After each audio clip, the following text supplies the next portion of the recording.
All right, those who are here just to get the message, what do they need to know? 3 pillars. The mind. What thoughts or beliefs are shaping this situation? Whatever you're focusing on, whatever questions you may have, if you don't have any, that's totally fine. Card number 1 from the 3 pillars, mind.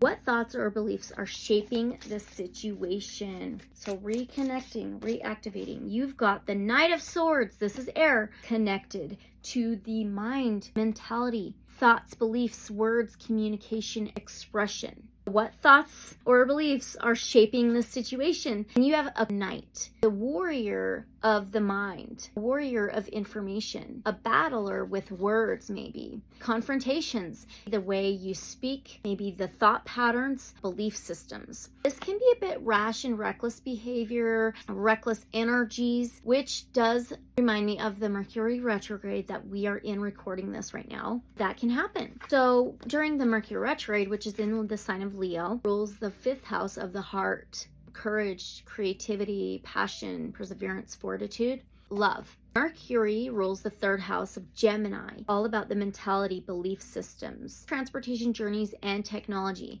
So when the Mercury retrograde happens, there can be miscommunications, scattered thinking patterns, clouded mind, can be miscommunication, misinterpretation. There can be arguments, confusion. Be very mindful of that right now. Knight of Swords is always seeking the truth, but like having to battle for it. Rash and reckless mindset or thought patterns. So shaping the situation. There's a barrier with learning new things, opening your mind to new thought patterns, belief systems, gaining more knowledge, studying, being open to other ways of belief systems of learning something. Page 211. 22 is balance, harmony, union, bringing two things together. 22 is a 4. 4th house is home, family, structure, stability, solid foundation. The page is actually 212. There's a mix up there, right?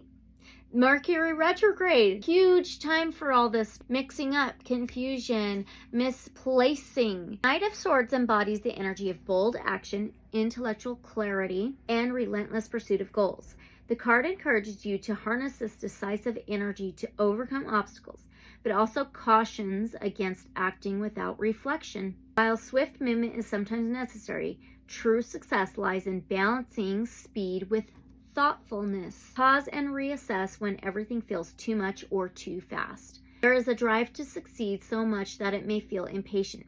There is a charging forward and taking up of space happening. Engaging in conflict or a clear conversation may be necessary. What pace am I moving at? Is it helping me? If yes, great. If no, what do I need to shift? Affirm says, I act with confidence and clarity. And during this time, make sure that you practice what you preach and what you identify as. If you identify in a way where you separate yourself from others, the collective, with Mother Earth, that's a separation of all is one with God. Be very mindful of your identity and how you identify yourself in what way. Saying it a little bluntly here, but don't be a hypocrite as well. Like I said, practice what you preach. One example here is if you continue to talk about you have depression, you will continue to manifest that. Or when you accuse somebody of doing something, well, make sure that you are not doing it as well. Aligning my swift decisions with my greater purpose. The first talisman is the charging horse, determined pursuit. The next one is wind gust, focus and precision. Sword is clarity in conflict. Storm clouds, unrelenting drive. That's for the mind and what you need to know about the situation in the moment, or what you have on your mind. The next pillar is heart. What emotions or desires are influencing me? Leo, ruling the 5th house of the heart, love, pleasure, passion. So heart, what emotions or desires are influencing them? 9 of Swords, another air sign. 9s are always reflecting on your past, your journey, how far you've come, the battles, conflicts, the challenges, kind of being present in the moment, remembering, relearning, reassessing. 9 of Swords can be fear, overactive ego, self-absorption, nightmares, doubt, worry. A lot of that fear in the mindset, mentality, the subconscious, running your life, creating challenges and conflicts, maybe subconscious fears. 9 of Swords, which is going to be on 202. 22 again, angel number 2222 or 44 or 8. 8 is Scorpio energy, 8th house of death, rebirth, changes, cycles, transformations, rebirthing from the ashes, a regeneration. It's on page 203. How funny is that? 9 of Swords speaks of inner anxious battles, battling with the mind, often amplified by fear, regret, or overthinking. That's true. It could be a monkey mindset all over the place. There's a weight of overwhelming thoughts. The dimly lit surroundings mirror the solitude needed and thankfully often experienced in times of despair. Regardless of how dark the situation may feel right now, your mind does have the power to follow your wise and relaxed heart into a place of love and peace. You need to get out of the mind, get back to the heart. This is on card 2 in the spread of the heart. What emotions or desires are influencing me? Your suffering can be almost limitless if you continue to test yourself. Fear, anxiety, and worry cloud your mind, but peace is awaiting you and it may be close. What recurring thoughts are keeping me stuck in this misery? How can I show myself love and compassion while doing what I can to shift my thoughts and make the situation better? Affirm, I release my worries and anxieties and see the shimmer of peace that resides somewhere inside.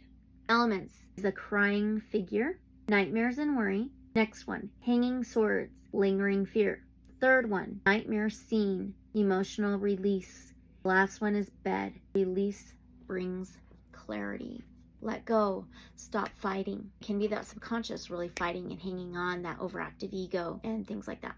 The last one is card 3, action. What steps or actions can they take to move forward?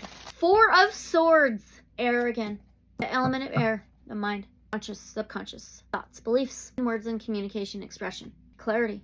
Getting out of your mind and moving into the heart. There needs to be more stability. 4 of Swords is rest, recuperation, dreaming. This gave you a bed talisman symbol. Dreams, rest, finding safe space, recuperating, meditation, relax time, especially that mind. Also putting a pause to things, reflect, shutting the mind off, that overthinking, calming that down. Page 187, it's going to be 188 watch, right? 188, you guys. 4 of Swords invites a moment of retreat. Be from the fight. 4 of Swords invites a moment of retreat. Be somewhere that will chill you out. Perhaps in a dark, cozy, cool place.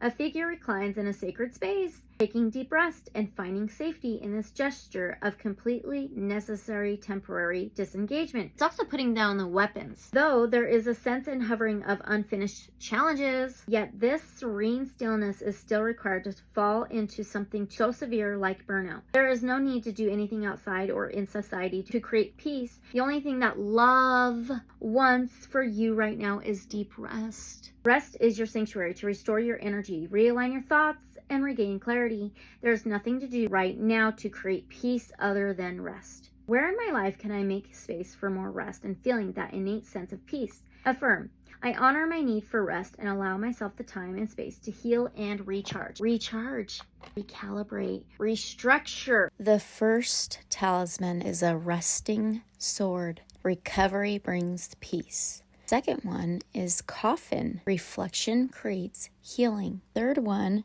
is stained glass window. Spiritual clarity shines. Fourth one is peaceful sky. Tranquility surrounds rest. Last message. The 6 of Wands. Fire. Aries, Leo, Sagittarius. 6 of Wands is success, victory, triumph after a battle. You guys, it's a win. It's a celebration, leveling up, graduation, recognition in a humble way, getting seen, being seen, feeling heard in a spotlight. But look at this white horse of purity, innocence. This reminds me of a heart, passion, determination, love. Once you do this, that's what's waiting, is success, a triumph, a victory, a celebration, leveling up in life. Hey, you guys, thanks so much for watching. Abundant love and light, so be it, so it is. And I will see you guys in the next one. Bye.